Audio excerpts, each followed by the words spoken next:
दैत्यों के इतिहास में, राक्षसों के इतिहास में राजा बलि का, दैत्यराज बलि का एक अलग ही स्थान देखने को मिलता है। अक्सर राक्षस ब्रह्मा जी से वरदान मांगते हैं, शिव जी से वरदान मांगते हैं, भगवान विष्णु से वरदान मांगते हैं, किंतु राजा बलि एक ऐसा दैत्य था जिसने स्वयं भगवान विष्णु को तीनों लोक दे दिया था। भगवान विष्णु के 5वें अवतार 52 अवतार की कथा हमें यह बताती है कि मांगने वाला जब आपसे कुछ मांगता है तो आप इस बात का ध्यान रखें कि सामने मांगने वाला व्यक्ति जिस वस्तु को मांग रहा है, क्या वह व्यक्ति उस वस्तु के पात्र है, या जिस वस्तु को मांग रहा है सामने खड़ा व्यक्ति, हमारे लिए उसकी उपयोगिता कितनी है और मांगने वाले के लिए उपयोगिता कितनी है। दूसरा, जब कोई कुछ मांग रहा हो और देने वाला देने के लिए तैयार हो तो बीच में नहीं आना चाहिए किसी तीसरे व्यक्ति को।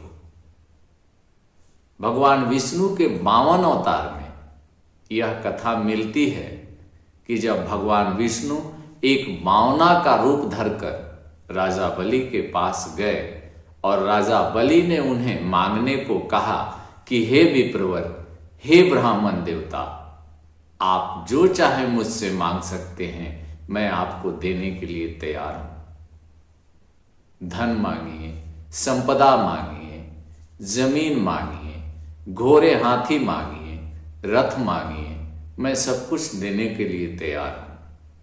भगवान विष्णु के 52 अवतार ने कहा, राजन, भला मैं घोड़े हाथी क्या करूंगा, मैं धन संपदा क्या करूंगा, रथ क्या करूंगा, मैं तो बाल ब्रह्मचारी हूं, इन सब भौतिक वस्तुओं का मुझे क्या जरूरत।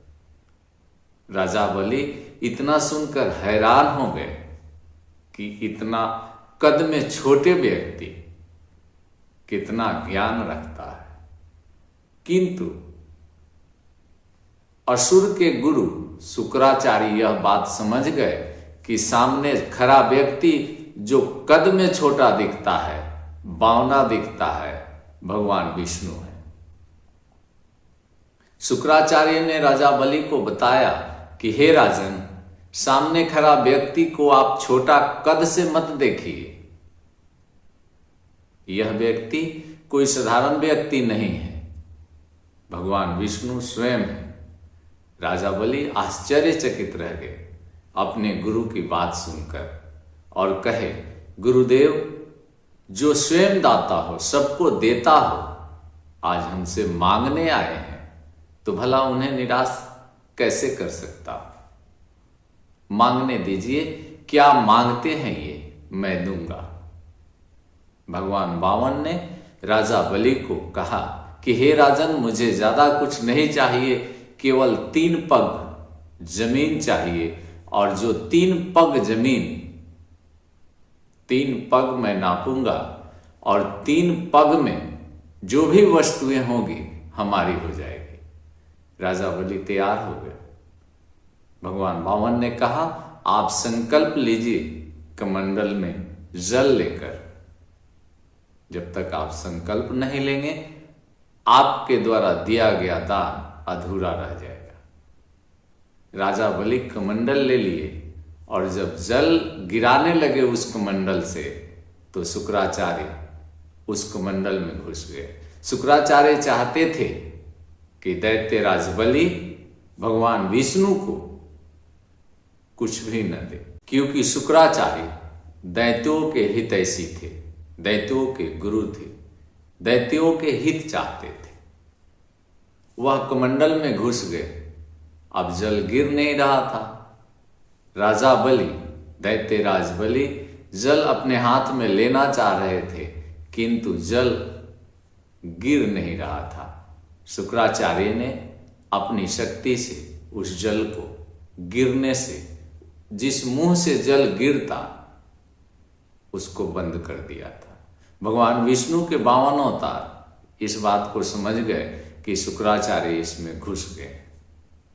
भगवान विष्णु के 52 अवतार ने कहा, दैत्यराज ये कमंडल मुझे दीजिए, हो सकता है इसके मुंह बंद हो गए हों। एक छोटा सा सीक निकाला और उस मुंह में डाला जिस मुंह से पानी गिरता।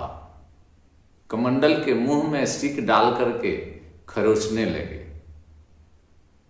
कई बार दैत्यराज इस बात का निवेदन किया कि हे विप्रवर, आप मुझे दीजिए, मैं इस काम को कर लूंगा, या नौकर चाकर हैं वो कर लेंगे, आप स्वयं क्यों कर रहे हैं। किंतु 52 अवतार ने इस बात को समझ लिया था कि इसमें शुक्राचार्य हैं, सबसे ये निकलने वाले हैं नहीं। उन्होंने खोदना शुरू किया एक सीख से, और अंत में शुक्राचार्य के आंख में लग गई और एक आंख फूट गई। इसलिए कहा जाता है कि जब देने वाला तैयार हो, लेने वाला तैयार हो, तो भला कोई दान दे रहा हो तो आप बीच में आकर रोके ना। शुक्राचार्य ने रोकने का प्रयास किया और उनकी आंख फूट गई। शुक्राचार्य कमंडल से बाहर निकल गए। अब जल गिरने लगा और दैत्यराज बलि उस जल को अपने हाथ में लेकर यह वचन लिया कि आपके 3 पग में जो भी वस्तुएं आएंगी मैं आपको दे दूंगा। ध्यान यह भी रहे कि उस समय दैत्यराज बलि तीनों लोकों को अपने कब्जे में ले लिया था, चाहे स्वर्ग हो या पृथ्वी, सब पर दैत्यराज बलि का शासन चलता था। और इसीलिए भगवान विष्णु दान मांगने गए थे कि मैं तीनों लोक दान में ले लूंगा। दैत्यों के इतिहास में दैत्यराज बलि ही एक ऐसा राक्षस कह सकते हैं जो भगवान विष्णु को दान दिया था। और भगवान विष्णु ने, भगवान वामन ने जब अपना विस्तार किया, विराट रूप किया, तो दैत्यराज बलि सिर झुकाए प्रणाम करता रहा और मन ही मन हर्ष से भर गया कि आज इतिहास मेरे नाम होगा जब भगवान खुद हमसे मांगेंगे और मैं भगवान को दान दूंगा। खुशी से झूम रहे थे दैत्यराज बलि और भगवान विष्णु के 52 अवतार ने 2 पग में पूरी सृष्टि को नाप लिया। तीसरे पग के लिए स्थान ही नहीं बचा था। 52 अवतार ने दैत्यराज बलि से कहा, हे दैत्यराज, आपने मुझे वचन दिया था कि मैं 3 पग दान दूंगा। 2 पग में ही पूरी सृष्टि समाप्त हो गई, तीसरा पैर मैं कहां रखूं, तीसरा पग मैं कहां रखूं। राजा बलि नतमस्तक थे, सर झुकाए हुए, और उन्होंने विनम्रता से कहा, प्रभु आपसे भला कोई कौन जीत सकता है, तीसरा पैर आप मेरे सर पर रख लीजिए, सर मेरा है और मुझे उद्धार कर दीजिए। भगवान विष्णु इस बात से खुश हुए। उन्होंने तीसरा पैर राजा बलि के सर पर रखा और कहा, राजन, जब तक पृथ्वी रहेगी इतिहास हमेशा आपका रहेगा। लोग कहेंगे कि राक्षस ऐसा भी था जिसने भगवान को दान दिया था, और मैं आज से आपको पताल लोक का राजा बनाता हूं। आप जाइए पताल में और निर्भय होकर राज कीजिए। जो भी धन संपदा चाहिए, सुख चाहिए, वह सब आपको पताल लोक में मिलेगा। और यह भी मैं वरदान में देता हूं कि अगर किसी ने पताल लोक पर हमला किया, आपके राज को हड़पने का प्रयास किया, तब मैं स्वयं उसकी रक्षा करूंगा। अर्थात आपके लिए आपका राज पताल लोक में सुरक्षित रहेगा। इस वीडियो में इतना ही। अगले वीडियो तक मुझे इजाजत दें। जय श्री हरि विष्णु।